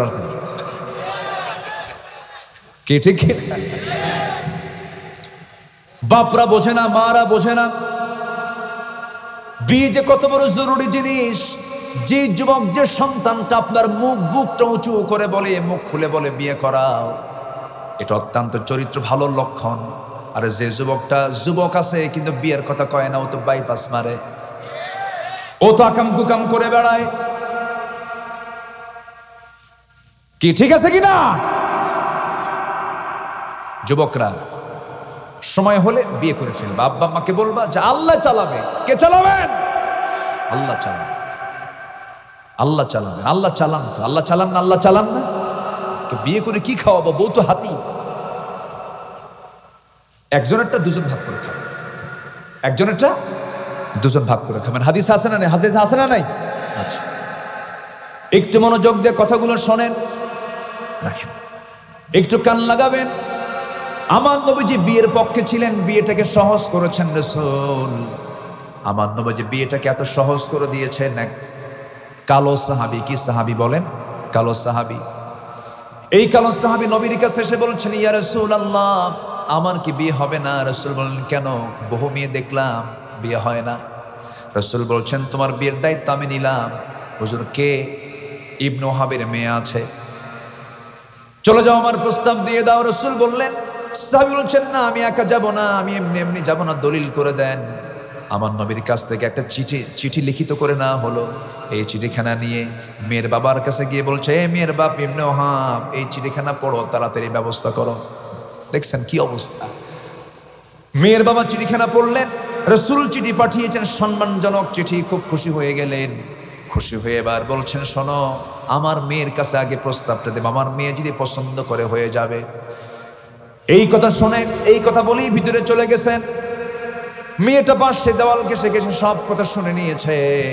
এবার বলছে, মা, তোমার জন্য বিয়ের প্রস্তাব এসেছে, যদি পছন্দ হয় বিয়ে হয়ে যাবে। কিন্তু ছেলেটা কিন্তু কালো, মেয়েটা কাঁদতেছে। এবার বলছে, মা, তুমি যেহেতু কাঁদতেছো, বিয়ে দেবো না। আব্বা বুঝতে ভুল করেছেন, নবী যাকে পছন্দ করেছেন সেই পুরুষটাই হবে আমার স্বামী। ওই মহিলাটা দারুণ সুন্দরী ছিলেন, কিন্তু কালো ছেলে রাসূল পাঠায়া দিয়েছেন, তিনি তাকেই পছন্দ করে ফেলেছেন। আজকের সমাজে কিছু মহিলা আছে, একটু সুন্দর চেহারা হলে পরে, স্বামী একটু কালো হলে পরে, দামাক কম না বেশি? আজ থেকে দামাক কম না বেশি?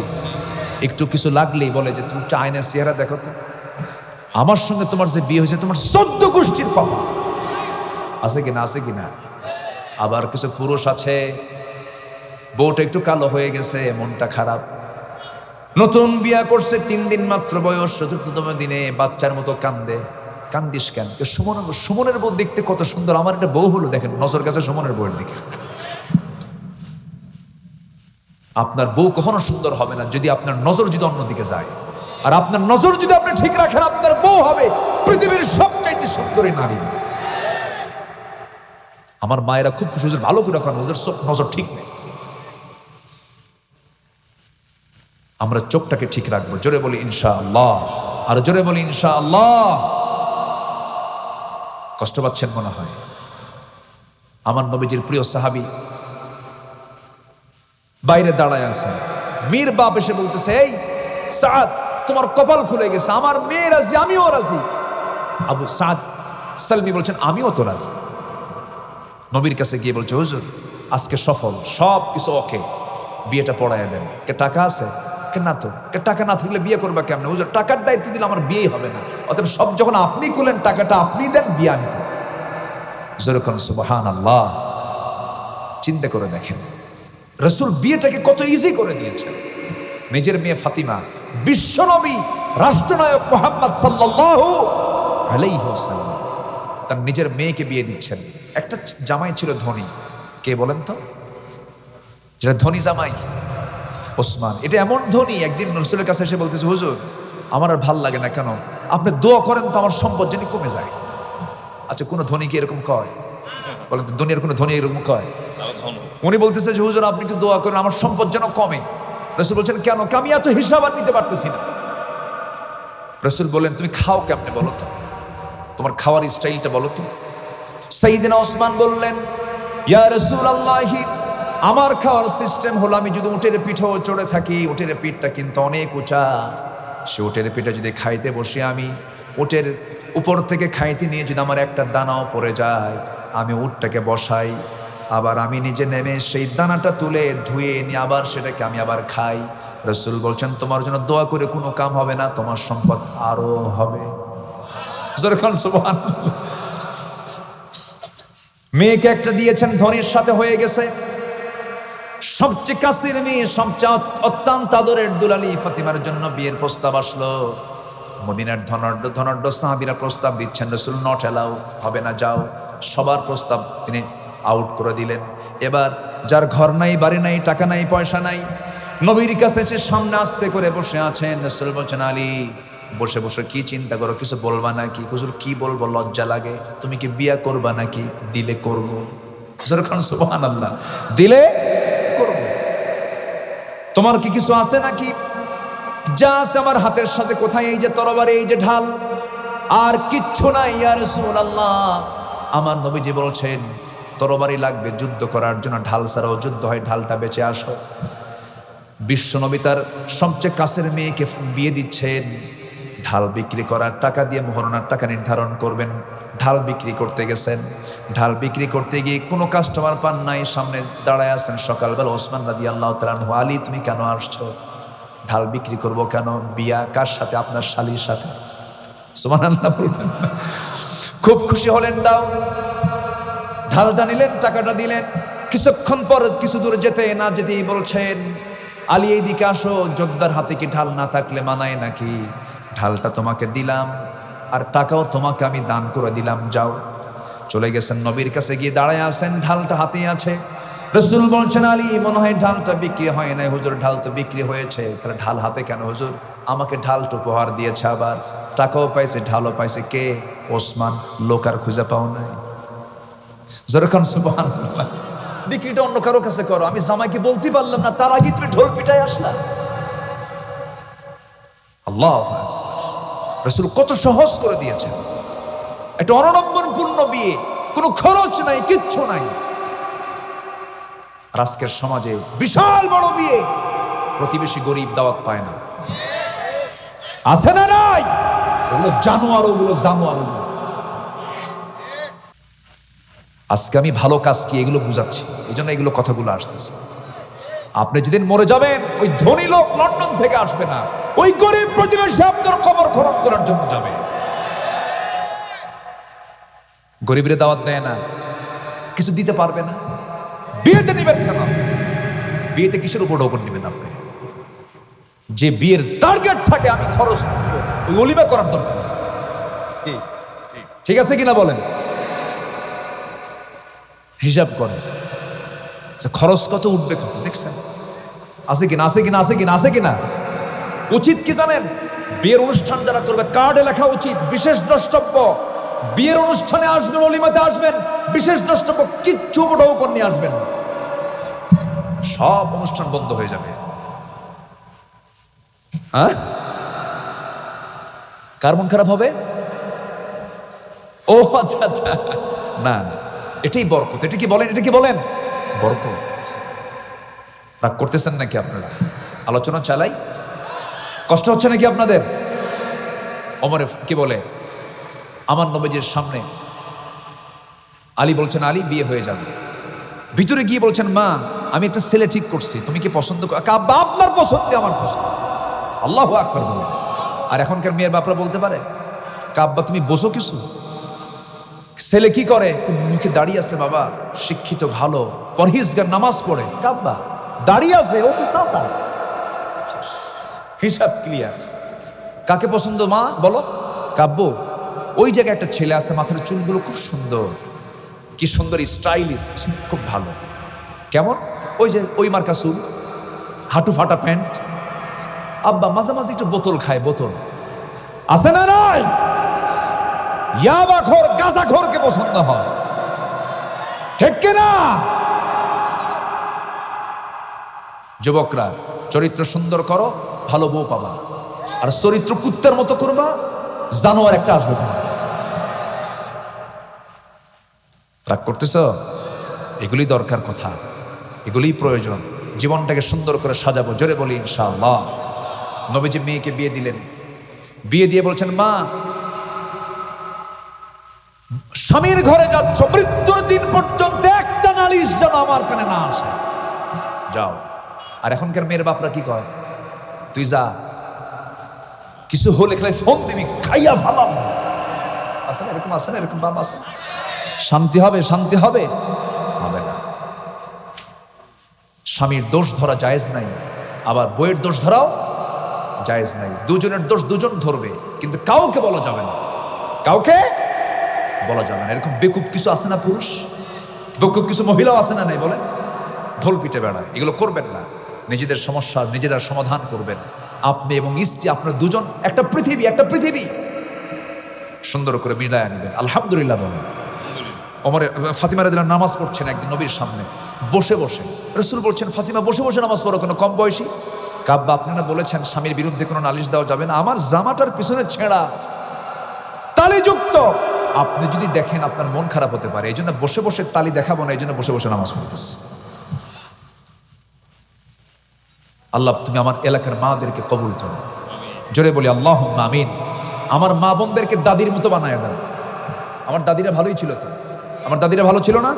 আমার দাদিরা ঘুম থেকে উঠতো ফজরে, আর এখন ভাবির ওঠে ঘুম থেকে 11টার দিকে, সব উল্টা পাল্টা। সারা রাত ধরে ওই যে কি দেখে। আমার বন্ধুগণ, ওই সাহাবী নবীর কাছে আসলেন। রাসূল বলছেন, সাদ চিন্তা করো না, তোমার বিয়ের ব্যবস্থা হয়ে যাচ্ছে, তোমার বিয়ের সব ফয়সালা করে দিচ্ছি আমি। 200, 200, 400 দিরহাম দুজন সাহাবীর কাছ থেকে নিয়ে বলেন, বাজার করে আসো। বাজার করতে গেছেন, বাজার করা শুরু করেছেন, এমন সময় তার কানে সংবাদ আসলো, সাদ তুমি বিয়ের বাজার করতে আসছে, তুমি কি জানো যুদ্ধের ডাক কিন্তু আসছে। সঙ্গে সঙ্গে সাদ করলেন কি, বিয়ের বাজার বন্ধ করে তিনি যুদ্ধের বাজার করলেন, ঘোড়া কিনলেন, তরবারি কিনলেন, যুদ্ধে চলে গেলেন, শাহাদত বরণ করলেন। বিয়ার হলো না, নবীর কানে সংবাদ আসলো, হুজুর সাদ তো দুনিয়াতে নাই। কোন সাদ? যে সাদের বিয়ের কথা গতকালকে ছিল। আমার নবীজি দৌড় মেরে চলে এসে তার লাশটা দেখলেন, মস্তকটা ছিটকে পড়ে আছে, চুলগুলো লম্বা লম্বা, রক্তাক্ত চেহারা হয়ে আছে। রাসূল তার দিকে তাকায়, একবার হাসেন একবার কাঁদেন। সাহাবীরা বলছেন, হুজুর আপনি এমন করছেন কেন? রাসূল বলছেন, আমি সাদের ব্যাপারে আমি এই জন্য কান্দি, আমি সাদের সব আয়োজন সম্পূর্ণ করলাম, কিন্তু সাদ তো বিয়ে করতে পারলো না, এই জন্য কান্দি। আর সাদের দিকে আমি তাকাই, এই জন্য হাসতেছি, আমি আমার নিজের চোখে দেখতে পেতেছি জান্নাতের হুররা তাকে টানাটানি করে জান্নাতের দিকে নিয়ে চলে যেতেছে। জোরে কান সুবহানাল্লাহ, আরো জোরে বলেন সুবহানাল্লাহ। আমার ভাইয়েরা, কথার তো কোনো থা নাই, বহুদিকে কথা চলে যায়। সবচাইতে বড় বিষয় হলো আমার জীবন থেকে হারাম কাজগুলোকে আমরা মাইনাস করব, হালাল কাজগুলোকে ইনক্লুড করব, হারাম কাজগুলোকে মাইনাস করে ফেলবো। ভালোবাসবেন কে? আসতে ভালোবাসবেন কে? আমরা কি জেনার পক্ষে না বিয়ের পক্ষে? সুদের পক্ষে না জাকাতের পক্ষে? বলেন বলেন বলেন, কিসের পক্ষে? জাকাতের পক্ষে। বেনামাজ না নামাজ? বেনামাজ না নামাজ? সুদ না জাকাত? ভালো কাজের দিকে আমরা নিজেকে প্রস্তুত করে ফেলবো। আল্লাহ সৎকর্মের ফলাফল হলো 10টা, 2টা চলে গেল। সৎকর্মের মাধ্যমে গুনাহ মাফ হয়ে যায়। গুনাহ কি হয়ে যায়? মাফ হয়ে যায়। নাম্বার 4 হলো আল্লাহর তরফ থেকে পবিত্র জীবনের সুসংবাদ হয়। পবিত্র জীবন কাকে বলে? পবিত্র জীবন তো তার যে জীবনকে আল্লাহ রাব্বুল আলামিন জান্নাতের জন্য প্রস্তুত করেছেন। জোরে বলেন সুবহানাল্লাহ। মান আমিলা সালিহাম মিন যাকারিন আও উনসা وهو مؤمن فلنحيينه حياة طيبة। জোরে বলুন আল্লাহু আকবার। নাম্বার 5 হলো মহান আল্লাহর রহমত প্রাপ্তির সুসংবাদ। নেক আমল করলে পরে আল্লাহ পাক রহমত দিয়ে ধন্য করবেন। আমরা কি হিসাব দিয়ে জান্নাত পাবো নাকি? হিসাব দিয়ে জান্নাত পাবো? রহমত দরকার কার? কার রহমত দরকার? আল্লাহর রহমত দরকার। একটা ছোট্ট ইতিহাস মনে পড়ে গেল আমার নবী। ইতিহাসটা সাহাবায়ে কেরামের সামনে একদিন বলছিলেন। সাহাবীদেরকে বলেন, ও সাহাবীরা বলবো নাকি? হুজুর বলেন। রাসূল বলছেন, বনি ইসরাইল যুগে 3 যুবক তারা কোন এক সফরে বের হলো। হঠাৎ করে তাদের সামনে বিশাল বড় ঝড় শুরু হয়ে গেল। সেই ঝড়ের কবলে পড়ে গেছেন এই 3 যুবক। পাহাড়ি এক গর্তের মধ্যে গিয়ে তারা আশ্রয় নিল। পাহাড়ি ঢলটা এত তীব্র থেকে তীব্রতর হলো যে উপর থেকে একটা বড় পাথর এসে ওই গুহার মুখে আটকে গেল। গুহার মুখে আটকার সঙ্গে সঙ্গে পাথরটা এত বড়, নড়ার কোনো কায়দা নাই, মরা ছাড়া কোনো উপায় নাই। ওই সময় 3 যুবক আল্লাহর দরবারে 3 দিক হয়ে রোনাজারি করতে করতে বেকারার হয়ে যাচ্ছেন। রাসূল বললেন, এক যুবক দোয়া করে, আল্লাহ আমার কাছে একজন লেবার কাজ করতে এসেছিল সকাল থেকে সন্ধ্যা পর্যন্ত, কিন্তু আমি তাকে তার পেমেন্টটা দিতে পারি নাই। বহুদিন পরে সে আমার কাছে আসলো, আমি তার টাকাটা আমি ফেলে রাখি নাই, তার টাকা দিয়ে একটা ছাগল কিনেছি। ছাগল পাল হয়ে গেছে, অনেকদিন পর আসার পর আমি তাকে টাকা না দিয়ে আমি তাকে ছাগল পাল্টাই দিয়ে দিয়েছি। আমানত রক্ষা করেছে। আল্লাহ এই ওসিলায় তুমি আমাকে এই বিপদ থেকে বাঁচাও। ওই পাহাড়ের গুহার মুখ থেকে পাথর কিছুটা সরে গেল। জোরে বলেন সুবহানাল্লাহ। আরেক যুবক দোয়া করে, আল্লাহ চাচাতো বোনের ঘরে ঢুকেছে, আমি জিনা করব। চাচাতো বোন আমাকে প্রস্তাব দিয়েছে, আমি তার প্রস্তাবের সম্মতি দিয়েছি। কিন্তু হঠাৎ করে চাচাতো বোনের আমি যখন রুমে ঢুকে তার 2 উরুর মাঝখানে বসেছি, জিনা করব, এমন সময় বোনটা আমাকে স্মরণ করে দিল, ও ভাই জিনার কাজে লিপ্ত হয়েও না, আল্লাহ কিন্তু দেখছেন। ওই মুহূর্ত থেকে চট করে আমি বের হয়ে আসছি, তোমার ভয় জিনার কাছে যাই না, আল্লাহ তুমি আমাকে মাফ করে দাও। পাহাড়ের মুখ থেকে পাথরটা আরেকটু সরে গেল। আরেকজন যুবক দোয়া করছে, আল্লাহ কোন জীবনে তেমন ভালো কাজ করতে পারে নাই, তবে এক রাতে বাড়িতে আসলাম গভীর রাতে, বউটা আমার জন্য গরম 1 গ্লাস দুধ দিল। সেই দুধের জন্য আমার মেয়েটাও পাগল হয়ে গেল, সে খাবে। আমি খেলাম না, আমার মেয়েকেও খাইতে দিলাম না। ওই দুধটা দেখি আমার মার কথা মনে হয়ে গেছে। মার ঘরে গিয়ে দেখি মাটা ঘুম, মাকে ডাকলাম না। শেষ রাত্রে মা যখন জেগে গেছে, দুধটা গরম করে বললাম, মা তোমার জন্য দুধ এনেছি, তুমি দুধ খাও। আমি না খেয়ে আমার সন্তানকে না খাওয়ায়া আমি আমার মাকে খাওয়ায়া দিয়েছি, মাকে প্রাধান্য দিয়েছি। আল্লাহ এই বিপদ থেকে আল্লাহ তুমি আমাদেরকে বাঁচাও। এই 3 যুবকের এই প্রার্থনা আল্লাহ রাব্বুল আলামিন মঞ্জুর করে নিয়া সেই পাহাড়ের মুখ থেকে পাথরটা সরায় দিয়ে এই মৃত্যুর হাত থেকে তাদেরকে রেহাই দিয়ে দিলেন। জোরকান সুবহানাল্লাহ। কয়টা শিক্ষা বলেন? 3টা নেক আমল, একটা হচ্ছে আমানত, একটা কি বলেন? আমানত। নাম্বার 2 হলো পিতামাতার খেদমত। বাপ বড় না মা বড়? হ্যাঁ, কার দাম বেশি? বাপের দাম বেশি না মায়ের দাম বেশি? ভালো করে রাখুন। বাপ মা নামাজে দাঁড়াইছে, ইমামকে আর মুসল্লিকে? ইমাম কি হবে? তাহলে বাপ ইমাম, এখানে তাহলে বাপ আগে। বিচার হবে, ছেলে মেয়ে বিষয় নিয়ে বিচার হবে, বাড়িতে বৈঠক পারিবারিক, বিচারের চেয়ারে বসবে কে?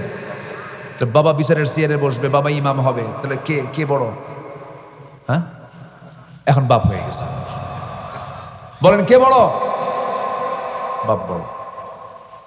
বুঝতে ভুল, আমরা বাপ না, আমরা বাপ তো আমাদের পক্ষে কথা বলবো না কেন? বলেন কে বড়? কে বড়? না, বাপ বড়। আবার কয় মা? বাবা বড় তো, বাবার মর্যাদা বেশি, মায়ের হকটা বেশি, মায়ের হক বেশি। মায়ের কি বেশি বলেন? হক। কিন্তু মর্যাদার দিক থেকে কে? বাবা বড়। মা যদি বলে তোর বউকে তুই তালাক দে, তোর বউ চলবে না, এটা ভালো না, মায়ের কথাকে আইন মনে করা যাবে না। কিন্তু বাবা যদি সচেতন, কোনো বাবা যদি বলে তোর এই বউ দিয়ে কাজ হবে না, সত্য চিন্তা করে যদি বলে, সন্তান যদি বাবার কথা শোনে, গুনাহ হবে না।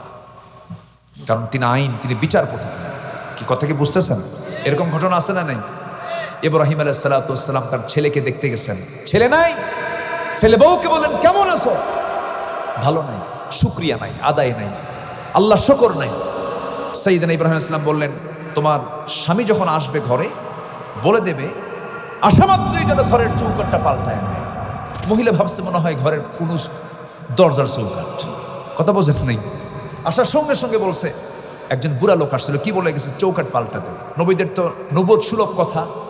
ছেলে তো বাবার কথা বুঝতে পারছে, আব্বা আসছে, বললেন শোনো আমার স্ত্রী, আমার বাবা হচ্ছে আইন, আমার বাবা তোমার ইন্টারভিউ নিয়েছেন, তুমি ফেল করেছ, চলে যাও, আমি তোমাকে তালাক দিতে বাধ্য হলাম। তাহলে এখন বলেন, বিচারপতি মা না বাবা, কার দাম বেশি?